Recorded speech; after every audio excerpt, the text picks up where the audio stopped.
हजारों सैनिक थे, हाथों में हथियार थे। सामने एक पूरी नगरी थी जिसे मिटा देने का आदेश दिया जा चुका था। उज्जैन के लोग डरे हुए थे, राजा बेबस था। मंदिरों में प्रार्थनाएं हो रही थीं, लेकिन मदद कहीं से आती नहीं दिख रही थी। लेकिन तभी कुछ ऐसा होता है जिसकी किसी ने कल्पना तक नहीं की। ये कहते हैं कि धरती कांप उठी, जमीन फट उठी और उसी धरती के भीतर से एक ऐसी शक्ति प्रकट हुई जिसके सामने राक्षसों की पूरी सेना पल भर में खत्म हो गई। वो कोई देवता नहीं था जिसे बुलाया गया था, वो स्वयं महाकाल थे, कालों के भी काल। वही महाकाल जिनके नाम से आज करोड़ों लोग जय महाकाल का उद्घोष करते हैं। लेकिन क्या कभी आपने सोचा कि आखिर भगवान शिव को ये महाकाल का नाम कैसे मिला? उज्जैन में ही उनका ज्योतिर्लिंग स्थापित क्यों हुआ? वो कौन सा राक्षस था जिसकी वजह से भगवान शिव को स्वयं धरती फाड़ कर प्रकट होना पड़ा? भारत में यूं तो 12 ज्योतिर्लिंग हैं, लेकिन महाकालेश्वर को ही सबसे अलग क्यों माना जाता है? आखिर क्यों कहा जाता है कि महाकाल की नगरी में स्वयं काल भी प्रवेश करने के पहले 1000 बार सोचता है? महाकालेश्वर ज्योतिर्लिंग की कहानी सिर्फ एक मंदिर की कहानी नहीं, ये उस क्षण की कहानी है जब स्वयं मृत्यु के स्वामी को अपने भक्तों की रक्षा के लिए अवतार लेना पड़ा। नमस्कार, मैं हूं शुभांकर मिश्रा और आज कहानी है महाकाल ज्योतिर्लिंग की। इस कहानी में हम जानेंगे उज्जैन के राजा चंद्रसेन कौन थे, एक छोटे से बालक श्रीकर की भक्ति ने कैसे पूरी कहानी की दिशा को बदल दिया, दुष्ट नाम का राक्षस उज्जैन को नष्ट क्यों करना चाहता था, भगवान शिव महाकाल के रूप में कैसे प्रकट हुए, महाकालेश्वर ज्योतिर्लिंग की स्थापना कैसे हुई और आखिर में भारत के 12 ज्योतिर्लिंग में महाकालेश्वर को सबसे अलग क्यों माना जाता है। इस कहानी की शुरुआत करें उससे पहले आपसे गुजारिश है कि हमारे भक्ति बुक चैनल से आप जरूर जुड़िएगा ताकि हमारा आपका रिश्ता और ज्यादा मजबूत हो सके। आपका सहयोग हमारी ताकत बनता है। अब शुरुआत करते हैं कहानी की। इस कहानी की शुरुआत होती है प्राचीन उज्जैनी नगरी से, जिसे आज हम उज्जैन के नाम से जानते हैं। उस समय उज्जैन सिर्फ एक शहर नहीं था, बल्कि धर्म, ज्ञान और संस्कृति का एक ऐसा केंद्र था जिसकी चर्चा दूर दूर तक होती थी। साधु संत, ऋषि और विद्वान यहां आते थे। मंदिरों की घंटियां सुबह से लेकर शाम तक गूंजती थी और लोगों के जीवन का केंद्र धर्म और साधना हुआ करता था। इसी पवित्र नगरी पर राजा चंद्रसेन का शासन था। वे शक्तिशाली थे, समृद्ध थे और उनकी सेना भी किसी से कम नहीं थी। लेकिन उनकी सबसे बड़ी पहचान इन सब चीजों से अलग थी। उनकी सबसे बड़ी पहचान थी भगवान शिव के प्रति उनकी अटूट भक्ति।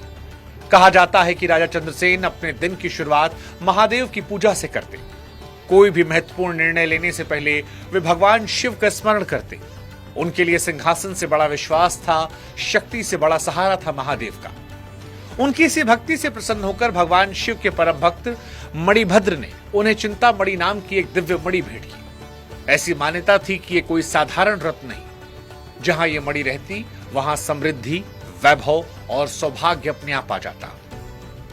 धीरे धीरे इस मणि की चर्चा पूरे क्षेत्र में फैल गई। पड़ोसी राजाओं तक इससे खबर पहुंची। किसी को मणि चाहिए थी, किसी को उज्जैन की बढ़ती प्रतिष्ठा से जलन हुई। कुछ ऐसे भी थे जिन्हें चंद्रसेन का प्रभाव बिल्कुल पसंद नहीं था। देखते ही देखते कई राजाओं ने उज्जैन को घेरने की तैयारियां तेज कर दी। सेनाएं इकट्ठी होने लगी, युद्ध की योजनाएं बनने लगी। महल में चिंता थी, नगर में बेचैनी। लोगों को लगने लगा कि जल्द ही उज्जैन पर बड़ा संकट आएगा। लेकिन इन सब के बीच एक ऐसा व्यक्ति था जो बिल्कुल शांत था, और वो थे राजा चंद्रसेन। जब दूसरे राजा अपनी तलवारों और सेनाओं पर भरोसा कर रहे थे, तब चंद्रसेन शिवलिंग के सामने बैठकर महादेव पर भरोसा कर रहे थे। उन्हें विश्वास था कि जिसने उन्हें यह सब कुछ दिया है वही रक्षा करेंगे। लेकिन उन्हें यह नहीं पता था कि उसी समय उज्जैन में एक और भक्त की पुकार भगवान शिव तक पहुंच रही थी। वो कोई राजा नहीं, कोई ऋषि नहीं, एक छोटा सा बालक था जिसका नाम था श्रीकर।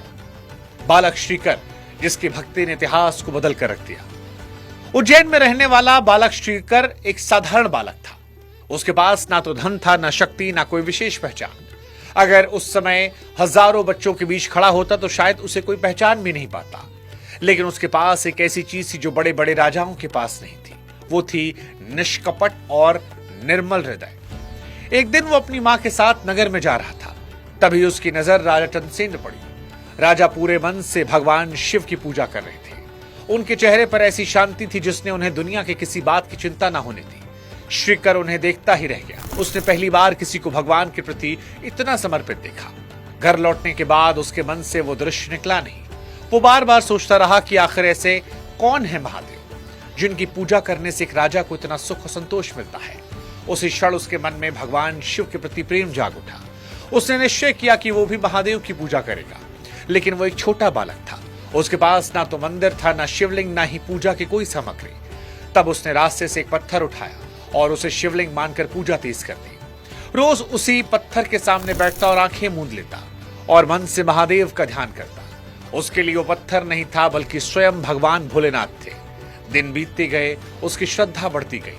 फिर एक दिन उसकी मां ने उसे ऐसा करते देख लिया। उन्हें लगा कि ये बच्चा खेल खेल में समय बर्बाद कर रहा। उन्होंने गुस्से में पत्थर उठाया और दूर फेंक दिया और श्रीकर को अपने साथ घर ले आए। लेकिन जिस पत्थर को उसकी मां साधारण पत्थर मान रही थी, वो श्रीकर के लिए महादेव थे। वो फूट फूट कर रोने लगा। उसकी आंखों से आंसू रुकने का नाम नहीं ले रहे थे। वो बार बार उसी जगह भागता जहां पत्थर रखा था। वो बार बार महादेव को पुकार रहा था। उसके स्वर में डर था लेकिन विश्वास में कोई कमी नहीं। उसने खाना छोड़ा, खेलना छोड़ दिया। उसकी दुनिया जैसे पत्थर के साथ चली गई। उसकी पुकार में एक ऐसा प्रेम था जो सीधे भगवान तक पहुंच रहा था। और शायद यही वजह है कि उसकी भक्ति व्यर्थ नहीं गई। पुराणों में वर्णन है कि भगवान शिव उसकी भक्ति से प्रसन्न हुए। कई कथाओं में कहा जाता है कि उसी समय हनुमान जी वहां प्रकट हुए और लोगों को बताया कि ये कोई साधारण बालक नहीं बल्कि महान भक्त है। धीरे धीरे श्रीकर की भक्ति की चर्चा पूरे क्षेत्र में फैल गई। लोगों को महसूस हुआ कि इस बालक का भगवान शिव से कोई विशेष संबंध है। लेकिन किसी को अंदाजा नहीं था कि यही बालक आगे चलकर उस घटना का हिस्सा बनेगा जिसकी वजह से स्वयं भगवान शिव को महाकाल रूप में प्रकट होना पड़ेगा। जब उज्जैन में भगवान शिव की भक्ति अपने चरम पर थी, उसी समय एक राक्षस अपने अत्याचारों से पूरी धरती को भयभीत कर रहा था। उसका नाम था दूषण। उसने कठोर तपस्या करके ब्रह्मा जी से वरदान प्राप्त किया। उसी वरदान के बल पर उसका अहंकार आसमान छूने लगा। उसे लगने लगा कि अब उसे कोई हरा नहीं सकता। जहां भी धर्म का कार्य होता नष्ट कर देता, यज्ञ होते विघ्न डालता, ऋषि मुनियों को सताता, भक्तों को डराना उसका स्वभाव बन गया। धीरे धीरे उसका आतंक दूर तक फैला। एक दिन जब उसे पता चला कि उज्जैन नाम की एक नगरी है जहां लोग भगवान शिव की भक्ति में लीन रहते हैं, वहां हर दिन पूजा होती है, वेदों का पाठ होता है, महादेव का नाम गूंजता है, दूषण को यह सब बिल्कुल पसंद नहीं आया। उसने निश्चय किया कि उज्जैन को मिटा देगा और वहां से धर्म का अस्तित्व खत्म कर देगा। उसने अपने विशाल सेना की तैयारी की और उज्जैन की ओर कूच कर दिया। जैसे जैसे उसकी सेना आगे बढ़ती गई, उज्जैन में भय का माहौल बढ़ता गया। गलियों में सन्नाटा फैलता गया। मंदिरों की घंटियां पहले ज्यादा बजने लगी। माएं अपने बच्चों को सीने से लगाकर भगवान से रक्षा की प्रार्थना करने लगी। ब्राह्मण यज्ञ कर रहे थे। हर किसी की जुबान पर सिर्फ एक नाम था, महादेव का। दूसरी तरफ वे राजा भी उज्जैन को घेरे बैठे थे जो चिंतामणि पाने के लिए युद्ध करना चाहते थे। यानी उज्जैन एक साथ कई संकटों से घिर गया। सामने दूषण की सेना थी। पूरे नगर पर भय का साया मंडरा रहा था। लेकिन इसी बीच कोई एक चीज नहीं टूटी, तो वो थी भक्तों का विश्वास। राजा चंद्रसेन अभी भी महादेव की आराधना कर रहे थे। श्रीकर भगवान शिव का नाम ले रहा था। उज्जैन के लोग प्रार्थना कर रहे थे। भरोसा था कि भगवान शिव भक्तों को निराश नहीं करेंगे और सच भी यही था, क्योंकि वो क्षण आने वाला था जिसकी वजह से पूरी दुनिया भगवान शिव को आज महाकाल के नाम से जानती है। जब दूषण को लगा कि उसकी जीत निश्चित है, उसे पता नहीं था कि उज्जैन की रक्षा के लिए स्वयं महादेव आने वाले हैं। राजा चंद्रसेन शिवलिंग के सामने बैठे प्रार्थना कर रहे थे। श्रीकर जैसे भक्त आंखें बंद करके शिव को याद कर रहे थे। दूषण अपने वरदान पर इतना घमंड में चूर था कि उसे लगा कोई सामना नहीं कर पाएगा। उसने भक्तों से कहा कि शिव तुम्हें बचा नहीं पाएंगे। लेकिन भक्तों का विश्वास डगमगाया नहीं था। उन्हें भरोसा था कि शिव साथ नहीं छोड़ेंगे। और तभी अचानक पूरा वातावरण बदल गया। आसमान काले बादलों से भर गया। तेज हवाएं चलने लगी। धरती कांपने लगी। ऐसा लगा कि मानो पूरी प्रकृति किसी असाधारण घटना की साक्षी बनने वाली है। दूषण उसकी सेना को समझ पाते उससे पहले भूमि फट गई। उस फटी हुई धरती से ऐसा प्रकाश निकला जिसकी चमक के सामने सूर्य का तेज भी फीका पड़ जाए। कुछ क्षणों के लिए हर व्यक्ति की आंखें चौंधिया गईं। दूषण की सेना पीछे हटने लगी। जिन सैनिकों के हाथों में कुछ देर पहले हथियार थे, उनके हाथ डर से कांपने लगे। और फिर उस दिव्य प्रकाश के मध्य शिव खुद प्रकट हो गए। लेकिन इस बार वे कैलाश पर विराजमान भोलेनाथ नहीं थे, वे महाकाल थे। महाकालों के काल। उनका रूप इतना विराट था कि उसे शब्दों में बांधना कठिन था। उनकी आंखों में अग्नि थी, चेहरे पर प्रचंड तेज था, उनके स्वर में प्रलय की गर्जना थी। ऐसा लग रहा था कि मानो स्वयं समय उनके चरणों में खड़ा है। दूषण का सारा घमंड पल भर में टूट गया। जिसने कभी किसी से डरना नहीं सीखा वो भय से कांप उठा। भगवान शिव ने एक प्रचंड हुंकार भरी और पूरा आकाश गूंजा। उस हुंकार में ऐसी शक्ति की दूषण की सेना तिनकों की तरह बिखर गई। उसी क्षण दूषण की सारी शक्ति समाप्त हुई। उसका वरदान, उसका अभिमान, उसका आतंक, सब कुछ महाकाल के सामने अर्थहीन हुआ। जिस राक्षस को लग रहा था कि वो धर्म को मिटा देगा, उसके स्वयं का अस्तित्व मिटने वाला था। अगले ही पल भगवान शिव ने दिव्य क्रोध से दूषण का अंत कर दिया। उसकी विशाल सेना भी नष्ट हो गई। कुछ क्षण पहले जो राक्षस पूरे उज्जैन नगरी को मिटाने निकला था, उसका नामो निशान तक समाप्त हो गया। चारों तरफ हर हर महादेव के जयकारे गूंजने लगे।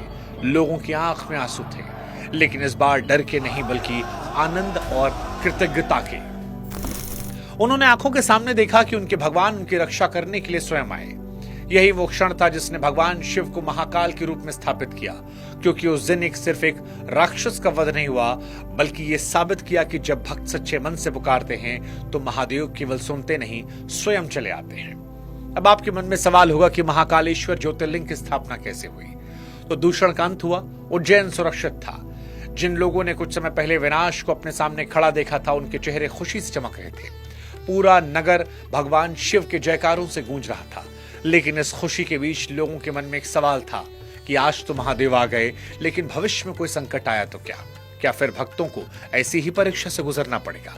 क्या हर बार महादेव ऐसे ही प्रकट होंगे? यही सोचकर राजा चंद्रसेन, ब्राह्मणों, ऋषियों और उज्जैन के लोगों ने भगवान शिव से विनती की।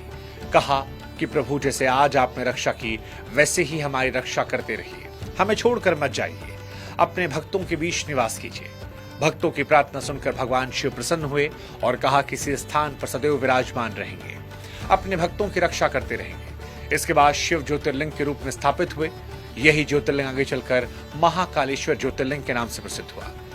यह सिर्फ एक मंदिर की स्थापना नहीं थी, बल्कि भगवान और भक्त के बीच हुए उस वचन की स्थापना थी जिसमें महादेव ने अपने भक्तों को कभी अकेला न छोड़ने का आश्वासन दिया। महाकालेश्वर ज्योतिर्लिंग की सबसे बड़ी विशेषता यह है कि यह दक्षिण मुखी है। 12 ज्योतिर्लिंगों में सबसे विशेष स्थान प्राप्त है, क्योंकि एकमात्र दक्षिण मुखी ज्योतिर्लिंग माना जाता है। हिंदू परंपरा में दक्षिण दिशा को यम और मृत्यु की दिशा मानते हैं। यही कारण है कि महाकालेश्वर को मृत्यु और काल पर विजय का प्रतीक मानते हैं। लोगों का विश्वास है कि जो सच्चे मन से महाकाल की शरण में जाता है, उसके जीवन से भय धीरे धीरे समाप्त हो जाता है। उस दिन भगवान शिव ने सिर्फ उज्जैन को थोड़ी बचाया था, बल्कि भक्तों को भरोसा दिया कि संकट चाहे कितना बड़ा क्यों ना हो, अगर विश्वास अटल है तो वो साथ मिलेंगे। अब एक सवाल जो कई बार आम भक्त पूछते हैं कि 12 ज्योतिर्लिंगों में महाकालेश्वर की महिमा सबसे अलग क्यों? तो देखिए, भारत में 12 ज्योतिर्लिंग हैं, सबकी अपनी कथा है, अपनी महिमा है, अपना महत्व है। लेकिन महाकालेश्वर को इनमें अलग इसलिए माना आता है क्योंकि उसकी वजह वो घटना है जिसने इस स्थान को महाकाल की नगरी बनाया। ये वो स्थान है जहां भगवान शिव ने स्वयं प्रकट होकर अपने भक्तों की रक्षा की, यानी ऐसा स्वरूप जो काल, मृत्यु और समय से परे माना आता है। शायद यही कारण है कि उज्जैन को सिर्फ एक तीर्थ नहीं बल्कि महाकाल की नगरी कहते हैं। महाकालेश्वर मंदिर की सबसे प्रसिद्ध परंपरा भस्म आरती है।